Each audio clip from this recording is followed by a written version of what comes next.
On September the 2nd, we have the highly anticipated rematch. We are back in Manchester, but what has changed? We're here with both fighters to find out. Liam, Chris, I hope you're both well. Let's briefly talk about the first fight. Round 1 and 2, not much to split you. Round 3 was interesting. Chris, you had some success. Liam wasn't backing off. And then in the 4th round, we have the elbow situation. Liam, I know you've said there's no elbow. Chris, was it an elbow?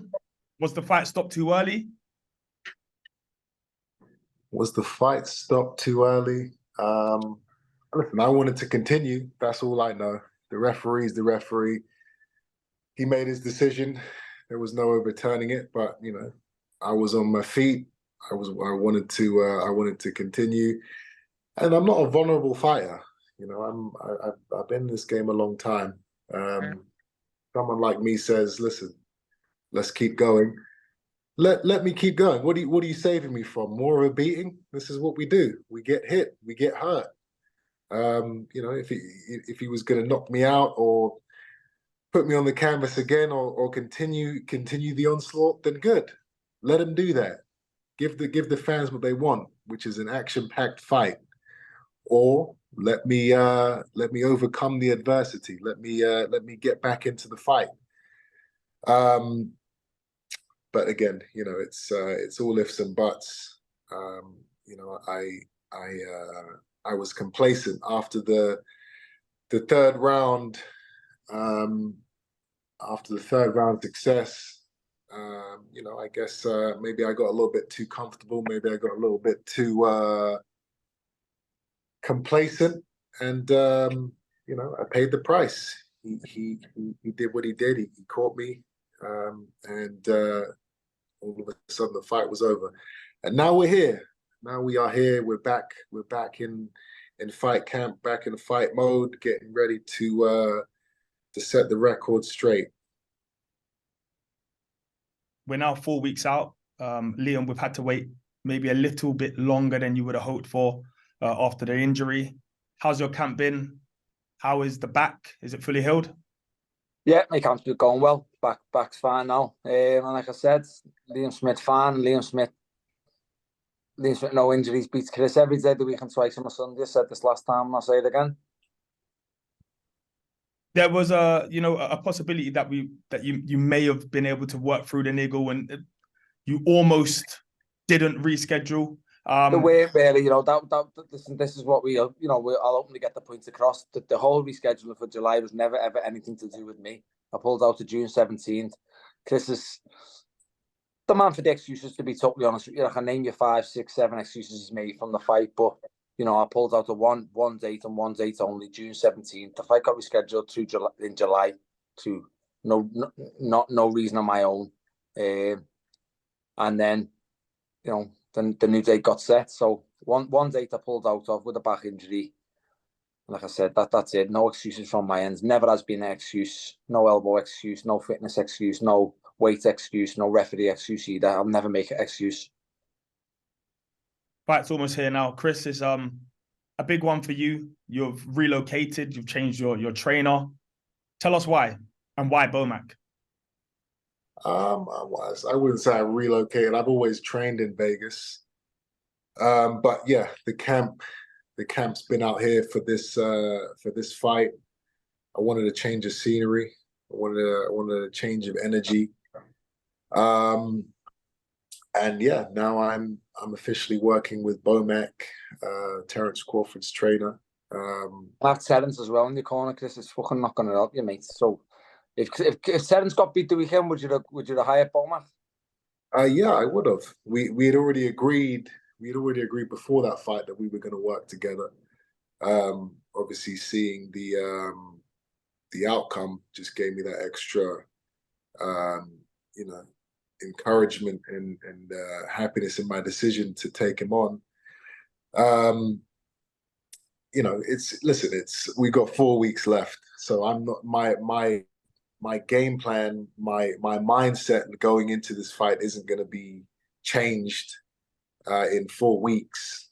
He's not there to do that. Him and his team are there to just help me prepare and help me do what I want to do. You know, and if everything goes well, it could be a great relationship moving forward. But I know what I have to do to deal with Liam.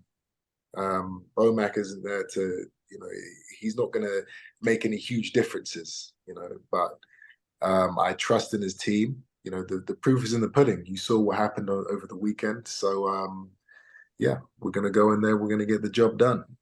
Because there's no proof Liam, in no what do pudding. you? Amir Khan used them and he didn't do nothing for Amir. Like there's no proof in nothing like that. That's totally The proof clueless. is in him helping prepare Terence for Errol and watching what Terence did. Like that gives me confidence in the ability that they have as a team. He also Amir Khan hired him for Kelbrook and got beat and got stopped. Okay. So that was. but you sound like this is all on repeat. Everything you're saying, you said the first time round. You know what it takes to beat Liam. You know this. You know that. It's irrelevant. I do know what it takes. Why didn't you do it? I was doing it, and then you know what happened happened. This is what I went back. I didn't want to interrupt you before. For a man who's been involved in some like one-sided fights, you know, you've landed some shots like you know you boxed Spike O'Sullivan. You were landing shots that were, you know, whatever else. Are you really that deluded? Are you really drawing on that much, like that little 20 second period at the end of round 3? You really drawing on that for some confidence? It wasn't about the round 3. It was the fact that you didn't touch me for 3 rounds. Why are you the only man to say that? Why are you the only man to believe that you was like so dominating that fight? I'm not the only. You didn't land a punch for 3 rounds, Liam. You got with uppercuts and jabs. Who has ever agreed with you? Who's ever agreed with you? I don't need anyone to agree with me. I was in the fight, mate. I was in front of you. You didn't touch me. The only you time didn't you know what touched day me, it was when you got stopped. You did not know what day it was, and that was the next breath. For a man who's been involved in, we'll go back to that because that's what happened. I mean, that was the full outcome. But that's not what we're talking about, are we? We're talking about the fact that you were dominated for 3 rounds before that happened. If that's domination, you're in a world of trouble. If that's domination, well, you didn't touch me. You class that as domination. I know how to beat you. Chris, I only need to touch you once and you fold. I only needed to touch you once and you folded. There was no folding at all. I was up there in your face, folded, ready to go. Like the fella out to there's been you were folded off once. So if I touch you once and that happens to you, what do you expect, mate? If I only have to touch you once and that happens, you're in trouble, aren't you? Really? Then you've got no problems in this rematch, huh? It's just going to be a breeze again, huh? Yep. Liam, you've said that you look forward to ending Chris's career. Do you feel like another loss and this is the end of the road for him? No, because like you say, you're sitting listening to Chris in front of you. No, definitely not. It'll be Bomac's fault probably. Chris, were you to lose again, would you consider retirement, or do you still feel like there's more fights out there for you? Yeah, we're not doing retirement talk here. We're not here to talk about. Is this on repeat from the last time? I'm not talking about anything after Liam. I'm not talking about Conor Ben. I'm not talking about trilogies. I'm not talking about anything. All I care about is September 2nd and setting the score straight. In terms of the rematch, Chris, we've seen you looking vicious in training. Will you go back to your aggressive style for the rematch, or does anything change? I'm not going to say what I'm going to do, and to be honest, it's all gonna come together on the night.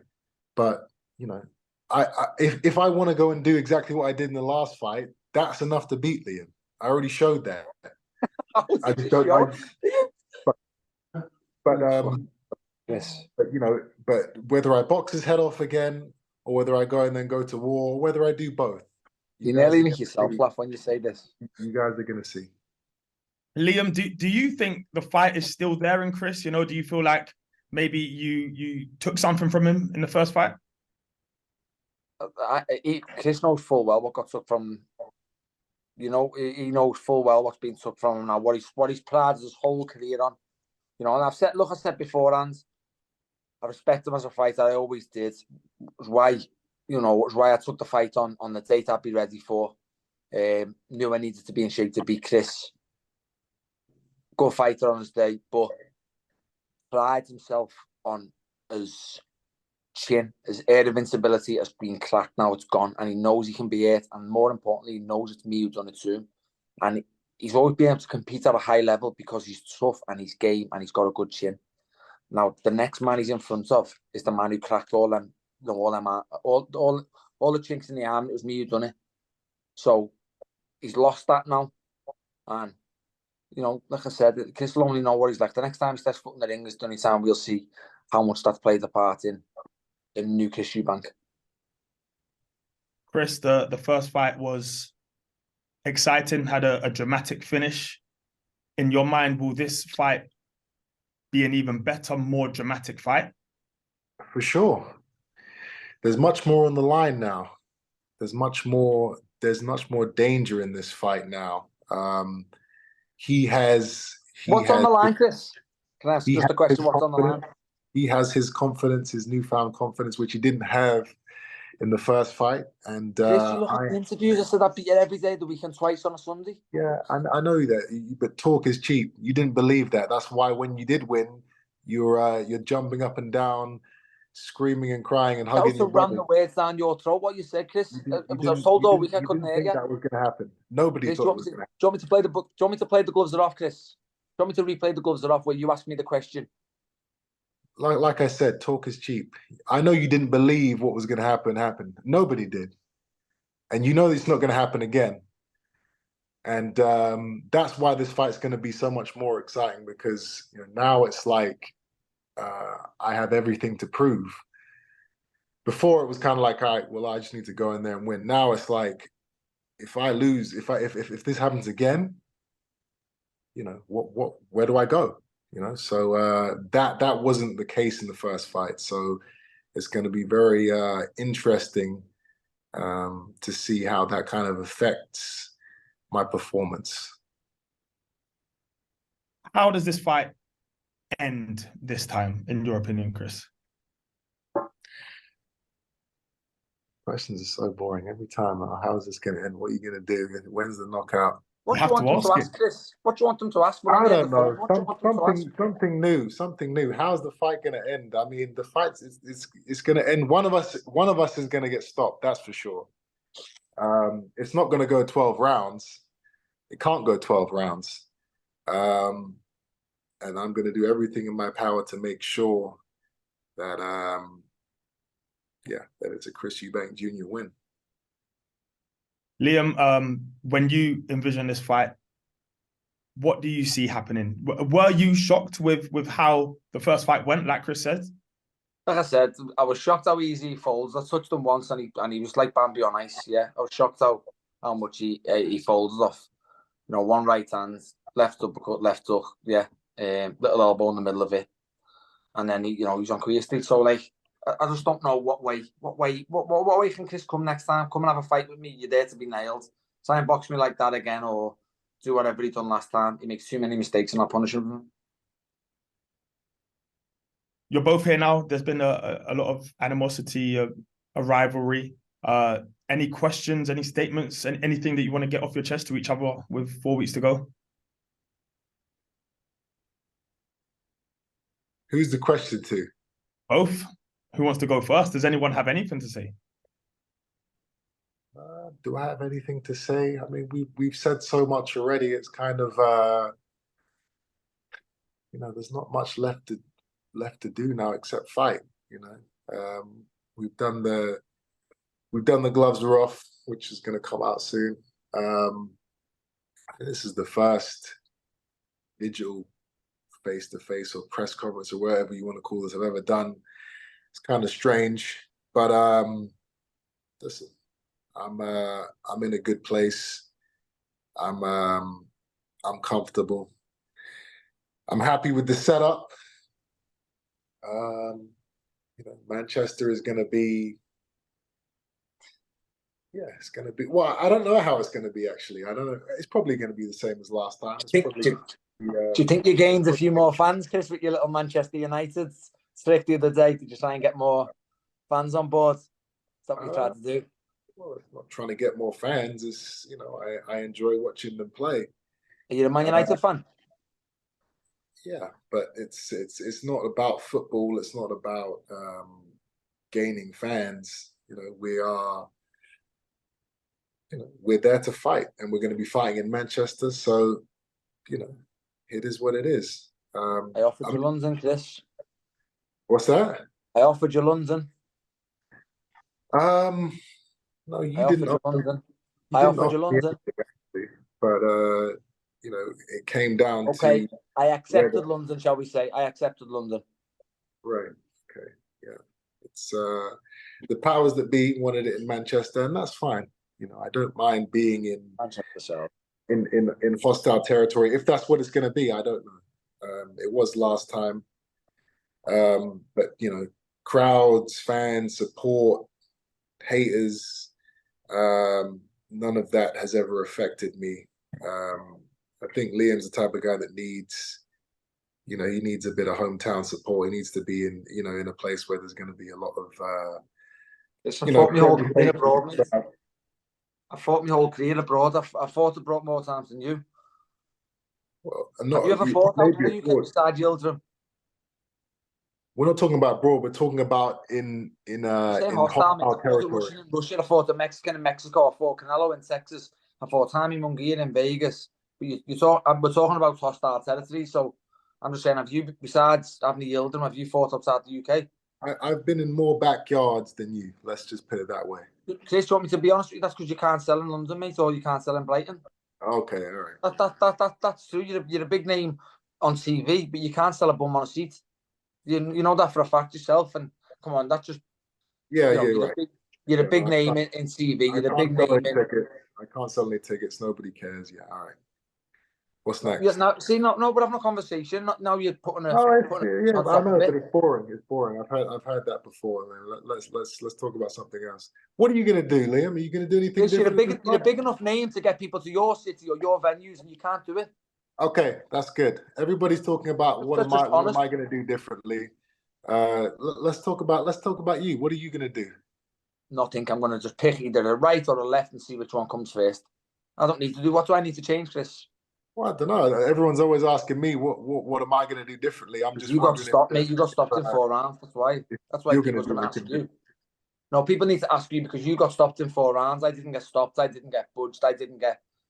I didn't go nowhere. So people need to ask you what you need to change because you got stopped in 4 rounds. That's why the question is. People are asking me, what do I think you come differently with? And then if you come differently, what do I have to answer? And that will be shown on September 2nd if you come to have a fight with me. Be my guest. What would you like me to do? Is there a style you would like for me to approach you with in September? Whatever way you approach it, because I've got the answer for it. I've told you this before. The last one I told you this. I get that, but I'm saying, do you have a preference? Either or, mate. Like I said, either or. You try and box me like you did last time. You make too many mistakes. You come to have a fight with me. You're there to be nailed. It'll probably go quicker than 4. So no preference. You don't want to just have a tear up, or you don't want to have a boxing match. Have a tear up, it'll go quicker than 4. Okay. So it just depends how long you want to last. If you have a tear up with me, it goes quicker than 4. But for me or for you? It just depends what percentage I turn up. I might just turn up at 60 and give you a chance this time. You got some lines today, Liam. That's cute. That's real cute. I thought you guys had nothing to say to each other. Any final words? I feel like you probably got it all off your chest right then. Now, listen, I'm good. I'm good, and I'll see you the second, Chris. I'll see Beaumac. Tell Beaumac and tell him to say hello. Yeah, pretty much. We're 4 weeks away. We got the work to do, and yeah, this one is important. This one is do or die for both of us. But stop putting me in your category, mate. You're in the last chance to lose. Stop putting me in your category. No. You keep saying this settle the score. The settles nothing. I'm winning 1-0. Don't forget.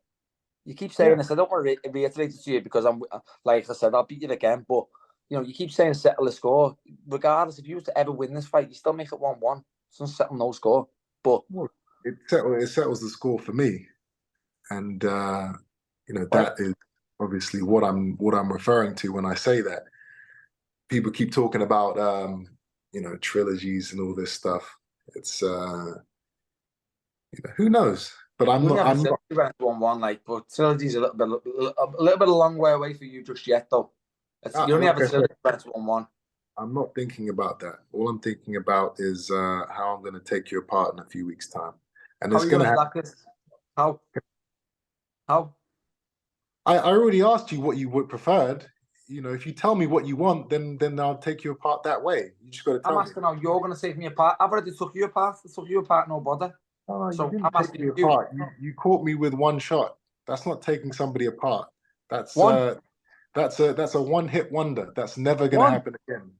Chris, one. Never going to happen again. One shot was it, Chris? What shot was it, Chris? It was one shot, and it will never happen again. Tell me what shot it was. Come on, watch the replay. I don't need to answer your question about what shot it was. If you don't remember, then you don't remember. But it will never happen again. It was a one-hit wonder, and this time around, was it the left hook at the end? What's on your eye? What you said was the elbow on your eye. You're not going to be jumping up and down. The elbow, yeah. Trust me on that. What? Guys, as always, it's been entertaining. I wish you both the best for the next 4 weeks. And I will see you in fight week. Sound done. See you soon. Yeah. All right. See you soon. This.